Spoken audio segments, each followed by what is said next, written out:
በምስራቅ አፍሪካ እምብርት ከፀሐይ መውጫ ስር አንድ አስደናቂ ምድር ይገኛል።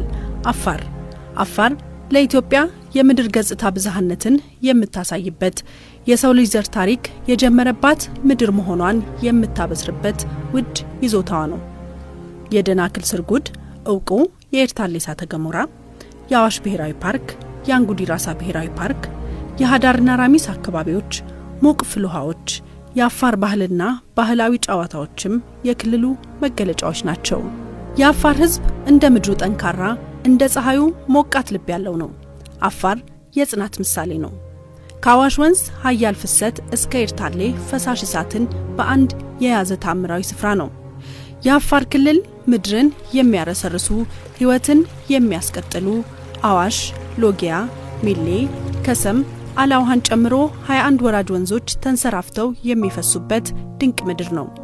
የአፋሮች ሕይወትም ከወንዞቻቸው ጋር በእጅጉ የተቆራኘ ነው። ከሁሉ በላይ ደግሞ የአዋሽ ወንዝ የክልሉ የደም ስር ነው። ከኢትዮጵያ እምብርት ከባህር ጠለል በላይ ከ3000 ሜትር ከፍታ ካለው የምዕራብ ሸዋ ኤጀሬ አካባቢ ተነስቶ በአፋር በረሃ ውስጥ እስኪሰርግ ድረስ ረጅም ርቀት የሚጓዘው ባለፈበት ባገደመበት ሕይወትን ያበቅላል። በተቃራኒው ደግሞ ለሕይወት ሲያሰጋ ኖሯል። በአፋር ክልል ከ21 በላይ ወራጅ ወንዞችና ከ300,000 ሄክታር በላይ በመስኖ መልማት የሚችል መሬት ቢኖርም ከዚህ ቀደም የክልሉ ነዋሪዎች በአርብቶ አደርነት ብቻ ነበር የሚታወቁት። አሁን ግን ይህ ታሪክ እየተቀየረ ነው። ከአዋሽ ወንዝ የሚነሳው ግዙፉ የመስኖ ፕሮጀክት ተንዳሆ በረሃውን ወደ አረንጓዴነት እየቀየረው ይገኛል። ተንዳሆ መስኖ ልማት በአፋር ክልል አውሲ ዞን ዱብቲ ወረዳ ነው የሚገኘው። ይህ መሰረተ ልማት የዛሬ 15 ዓመት የተገነባ ሲሆን የማጠናቀቂያና የጥገና ስራ ባለመሰራቱ ፕሮጀክቱ በሚገባ አገልግሎት አይሰጥም ነበር። ይህንን ሁኔታ ለመቀየርና መሰረተ ልማቱ የሚጠበቅበትን ግልጋሎት እንዲሰጥ የመስኖና ቆላማ አካባቢ ሚኒስቴር ይህንን የተንዳሆ ግድብ መስኖ ልማት የማጠናቀቂያና የጥገና ግንባታ ፕሮጀክት በ2016 ዓ.ም ሰኔ ወር ላይ ውል ገብቶ ስራ አስጀመረ።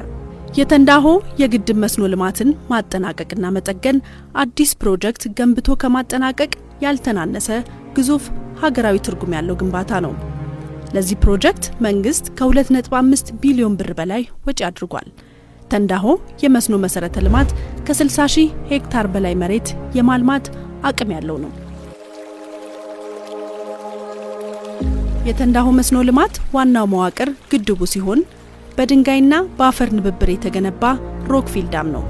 ግድቡ 412 ሜትር ርዝመት ያለው ሲሆን ወርዱ 10 ሜትር ነው። የግድቡ ከፍታ ደግሞ 53 ሜትር ሲሆን የግድቡ የአፈር ሙሌት መጠን 2.12 ሚሊዮን ሜትር ኪዩብ ነው። የውሃ ማጠራቀሚያው ወይንም ሪዘርቫየር የውሃ ከፍታው 410 ሜትር ከባህር ጠለል በላይ ሲሆን የግድቡ ውሃ የመያዝ አቅም ደግሞ 1.86 ቢሊዮን ሜትር ኪዩብ ነው። ውሃው የሚከማችበት ወይንም የሚተኛበት የመሬት ወለል ስፋቱ ደግሞ 17000 ሄክታር ነው። በዚህ ፕሮጀክት ከተሰሩ ስራዎች መካከል የዋና ቦይና የግድብ ኤሌክትሪፊኬሽን፣ ሁለተኛ ቦይ የጥገናና የደለል ማስወጣት ስራ፣ 3 ትልልቅ አዳዲስ የቦይ ውሃ መቆጣጠሪያዎች፣ የዋና ቦይ የኮንክሪት ጥገና ስራ፣ የትርፍ ውሃ ማስተንፈሻ ጥገና ስራ፣ የዋና ግድብ የውሃ መቆጣጠሪያ ማማ በሮች የጥገና ስራ፣ አዳዲስ የሶስተኛ ቦዮች ስራና የጎርፍ መከላከያ ስራዎች ተሰርተዋል።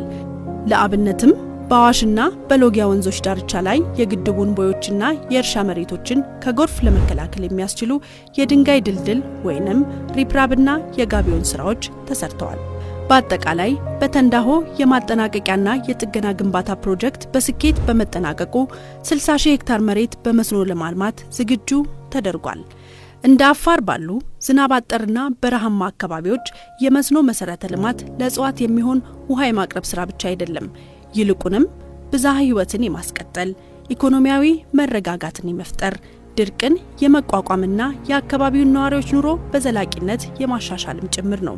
በመሆኑም በተንዳሆ መስኖ ልማት የማጠናቀቂያና የጥገና ግንባታ ስራ በመሰራቱ አሁን በአፋር የበጋ ወይንም የመስኖ ስንዴ፣ ሱፍን ጨምሮ የተለያዩ አዝርዕቶች፣ ጥጥ፣ የጓሮ አትክልትና ፍራፍሬዎች በስፋት እየተመረተ ይገኛል። በተጨማሪም ይህ ፕሮጀክት ከእርሻ ስራው ባሻገር የክልሉን ነዋሪዎች ከአዋሽና ሎጊያ ወንዞች ጎርፍ መታደግ ችሏል።